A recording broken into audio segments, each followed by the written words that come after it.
Welcome to Ford High School Weekly. I'm your host, Deion. This evening, we're going to meet second-generation Jenks Trojan Grant Lohr.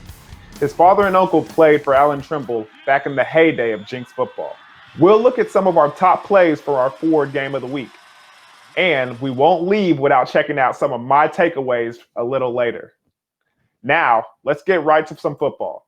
Last week, UConn and Norman played at Harb Collins Field. Here's a recap from yours truly and Steve Marshall. As we start off with our highlight package, we'll start with our Cox play of the game. And we've got plenty of highlights to show you. Deion, take it away. Yeah, it started in exciting fashion. As you can see, Romaldo throws that screen pass over to the side to McCown, and McCown shows off the speed and gets into the end zone, turns around, looks around, and says, "Nobody around?" Nope, just him in the end zone. Take another look. Excellent blocking by the receivers. You see Switzer over there on the side, and you see the speed as he takes it in for the touchdown and our Cox play of the game.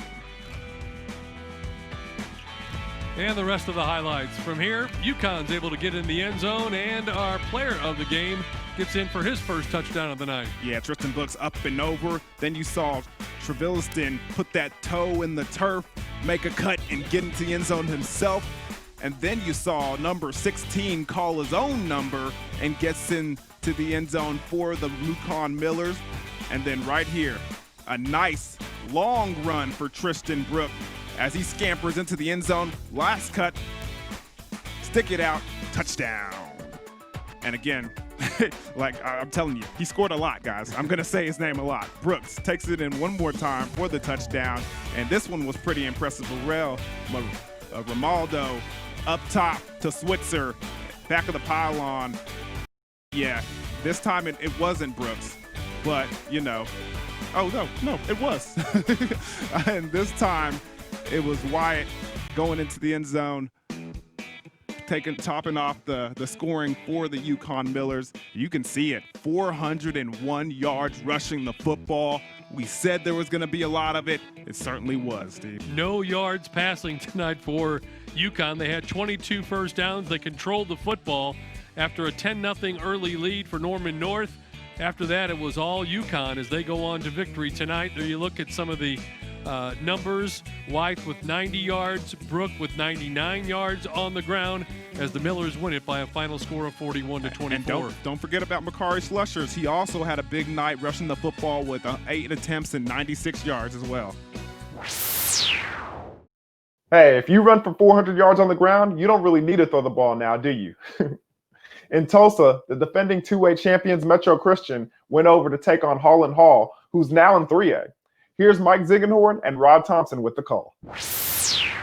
Holland Hall improves to 3-0 on the season. Metro Christian Rod now 1-2 on the year. And man, let's take a look at some of the highlights in this football game. And there was plenty of them, especially if you're a Holland Hall fan. Between the touchdown passes and the interceptions, their offense and defense were really working together. Yeah, very, very impressive early. And it started with Mr. Goolsby right out the bat. And you talk about him breaking the tackle here and able to get a great block by Rouse.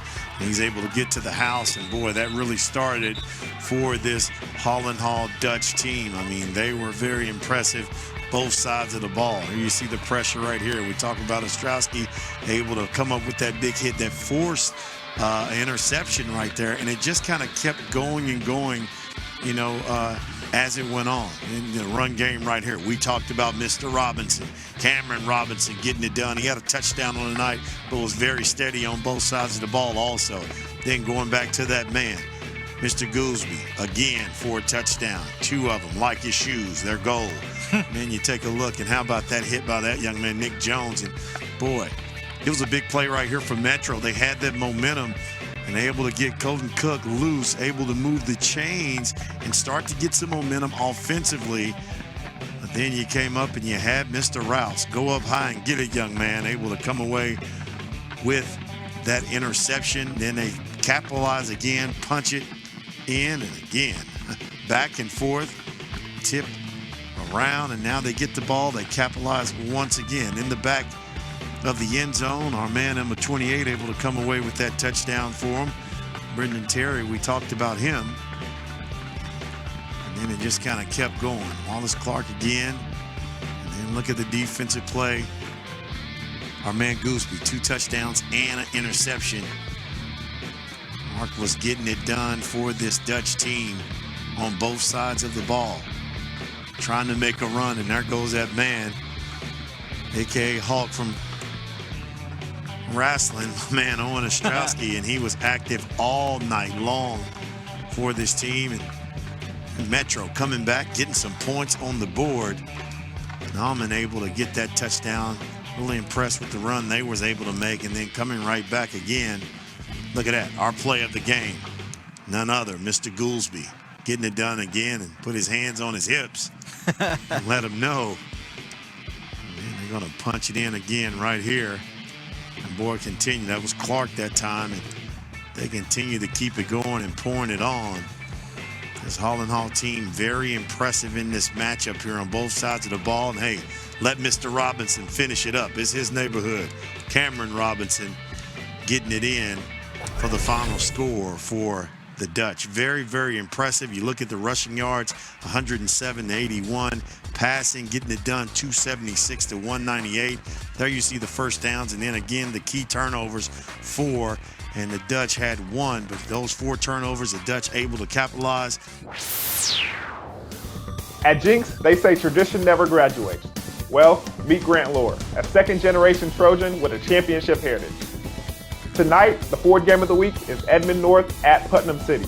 Join Steve Marshall and me at 7 p.m. on YurView Channel 3. Tulsa viewers can see the game on YurView Channel 93. Welcome back to Ford High School Weekly. Grant Lohr's father, Jason, won 2 state championships at Jenks in 1996 and 1997. His uncle, on the other hand, won 4 in 1996 to 1999. So you can say Jenks Trojan football is in his blood. I always ask this, and it's one of the things that I'm always interested about young athletes. How did you get started playing the game of football? Started with my dad and uncle. Both played at Jenks, and they went on to play college football, and that was a really big part in me playing. Ever since I was 4, I always wanted to play football. So I've heard about that. Tell me about that little family tree over there at Jenks. What did your parents, your dad and your uncle play, and I mean, were they good? I mean, that's everything everybody always wants to know. Yeah, I think they were pretty good. My dad and uncle both played D-line. My dad went on to play at Nebraska, and my uncle went to play on at TU. So, and they both won. My uncle won 4 state championships, and my dad won 2. So, big legacy. That's some big shoes to fill. I mean, how was that going to play with them and them teaching you the game? I mean, you play running back and safety, and they played on the defensive line. I mean, do they have any knowledge for you as far as those different skill positions?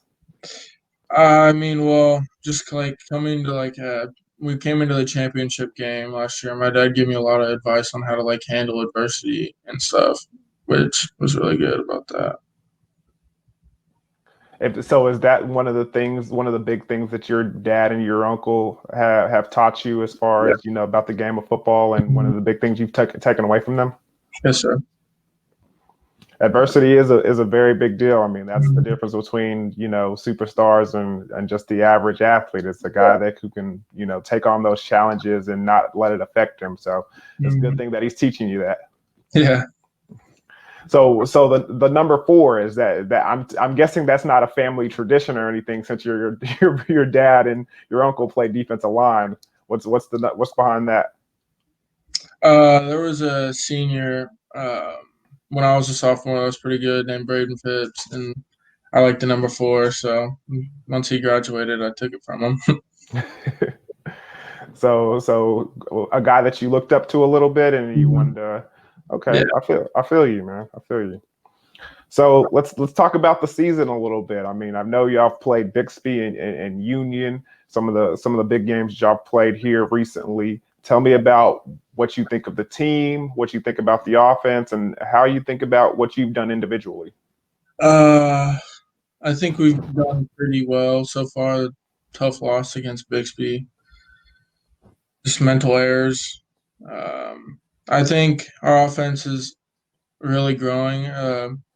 Another year, most of us didn't play our sophomore year, and junior year we all started to play a little bit. I think Kittleman's progressing a lot, getting a lot better. We have a lot of returning people this year too, so which is really good. So yeah.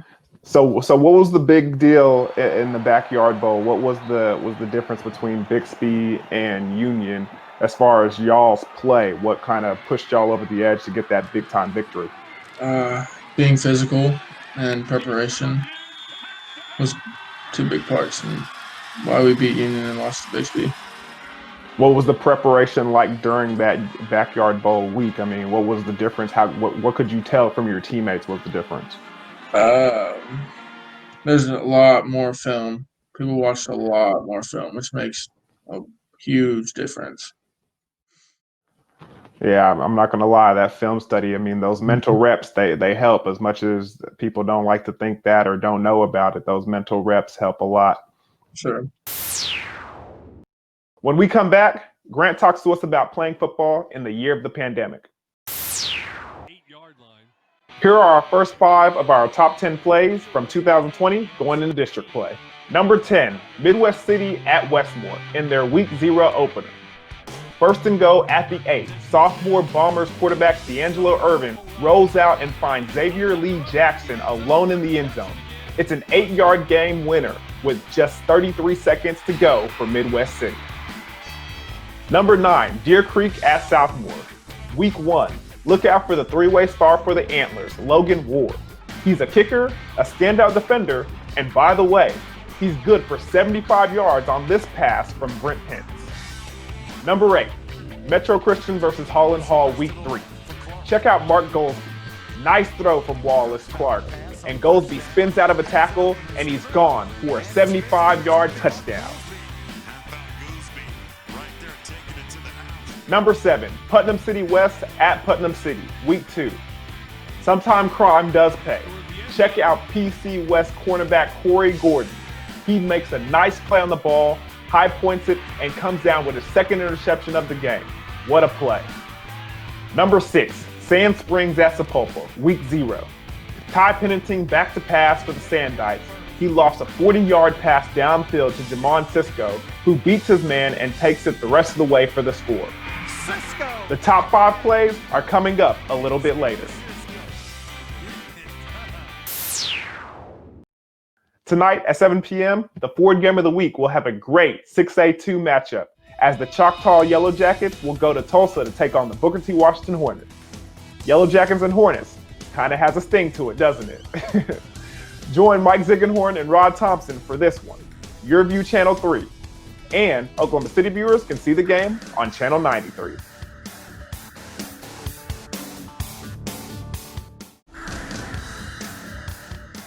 Welcome back to Ford High School Weekly. We're talking to Grant Lohr of the Jenks Trojans.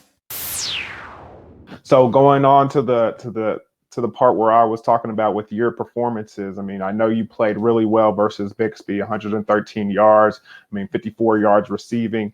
But what was the difference in your performance from those 2 weeks, or what do you think you need to improve on going further on into the season? I think I can just make people miss more. I think that's something I really need to work on. Union, I really didn't do that much. They kind of contained me a little bit, so just need to do that more. So as far as looking at the film and that next day, what were some of the things that you saw on film that you could improve on to get better for the next week? I missed some holes. There was one time where I had a hole inside and I went outside trying to make a big play, but I should have just went inside and got my 5-6 yards. So sometimes you got to trust those offensive linemen, man. Speaking of offensive linemen, I mean, I'm going to give you this opportunity to get a couple of pats on the back over there at practice. I mean, the offensive line, they do all the hard work and they don't get any of the notoriety or the credit. But is any of those guys you want to shout out right now? All of them. Logan Nobles, who's going to OSU. Hayden Crawley was our center. Isaac Arcee was our guard. Trey Gibbs. who's our other tackle, and Gus, who's our other guard. So shout out to all of them. Right on, right on. Now, speaking about playing at the next level, you mentioned a couple. I've seen on Twitter a couple of people are really vying for your talents over there. Who are the schools that are really interested in you? I've been talking to Nebraska, Pitt State, and those are the main two schools I'm really talking to right now. So, are you leaning either way right now, or is it more one of those things that's going to get down to the time to the deadline?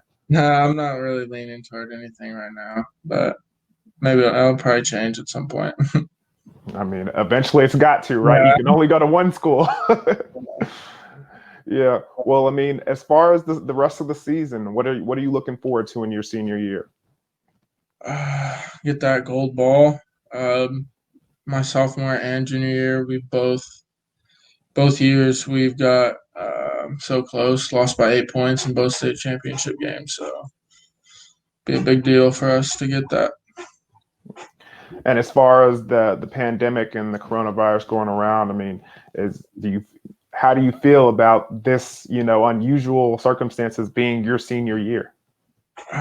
Kind of sucks, but again, going through adversity, it's just something you have to push through. So, what are some of the biggest changes and the things that you're really taking some time to get used to as far as football and outside of football, as far as school and everything? just not being in school, like not seeing people every day, and also wearing masks. I still don't like it to this day. Yeah, so I mean, one of those things we got to do if we want to get out there. How is that with y'all? You do school during the day at home, and then you go to practice? Yes, sir. So what time is practice normally, and how is that for y'all? Practice is usually around 3:15, 3:30, and it's pretty good. We all have to wear masks outside, but we don't have to have them on during practice, or we don't have to put them up when we practice. So, luckily, so we can breathe. Well, I mean, hopefully they get y'all used to everything that's going on, and you get some sorts of normalcy, so you get to do your senior year right. Yeah. Well, I mean, and if you get that gold ball, I mean, it'll all be worth it at the end of the day. Yeah, it will be. Well, my man, I appreciate you for sitting down with us and talking, and good luck with the rest of the season. Yes, sir. Thank you. Thank you. Grant Lohr has big footsteps to follow. Looks like his shoes fit those footprints nicely. Now, our top 10 continues. Number 5, Putnam City West at Putnam City, Week 2. It's PC's quarterback Marcellus Hawkins dropping a dime to number 9, Jermaine Adams. That's a sweet pitch and catch for the Pirates. Number 4, Union at Broken Arrow, Week 1. Watch as Jake Raines finds RJ Spears-Jennings crossing over the middle. He hits him with a nice pass, and after that, RJ hits the afterburners and takes it to the outside and speeds down the sideline for a 79-yard touchdown. Number 3, Metro Christian at Holland Hall, Week 3. It's Goldsby again, guys. Check out this grab. Wallace lays it out there for him, and Mark Goldsby reaches back around the defender, somehow, some way, pulls it in, and makes a terrific catch for the first down. Number 2, Union vs. Jenks in the Backyard Bowl, Week 2. Jaden Patrick, who says wide receivers can't throw touchdown passes? Well, Ty Wall sure knows they can, as he hits him with a nice touchdown pass, including what he did the rest of the night. Touchdown catch and interception to go along with that TD pass. Hey, I'll say it was a good night for Mr. Patrick. And number 1, Midwest City at Westmore, Week 0.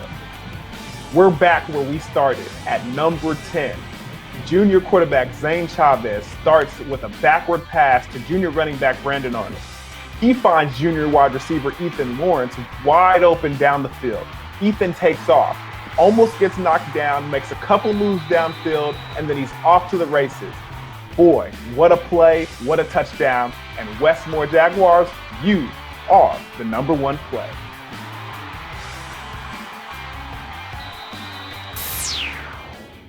Takeaways are up next. Welcome back to Ford High School Weekly. Tonight on the Ford Game of the Week, it's Edmond North at Putnam City on Channel 3 in the Oklahoma City area, and Choctaw versus Booker T. Washington on Channel 3 in the Tulsa area. Both of these markets, you can see the other game on Channel 93.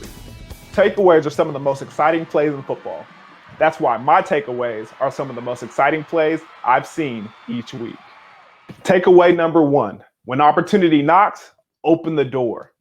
In this case, UConn's running back, Tristan Brook, knocked down that door on Friday. In the backfield, Tristan Brook, who's already had a big night. Brook takes it straight ahead, end zone, touchdown Miller.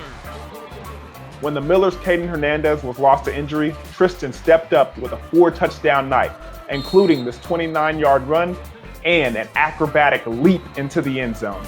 That might qualify him for the Olympics or a steady job at the circus. Take number 2, Goldsby is golden. Holland Hall's Mark Goldsby had the Midas touch Friday night. He spun out of a tackle on a pass from Wallace Clark on a 75-yard touchdown pass. I said he would stay on the field. He just returned the punt. And then first play from scrimmage, Mr. Goolsby catching that pass, breaking some tackles, and taking it to the house. Had another 30-yard touchdown reception and made one of the best catches we're likely to see all year.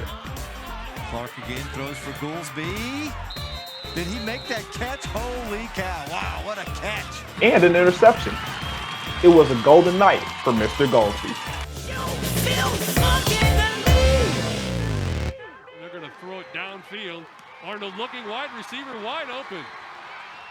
Now be sure to check out YurView.com/OK for replays and highlights. And remember, only the best in Oklahoma make it to Ford High School Weekly. So until next time, I'm your host, Deion Amade.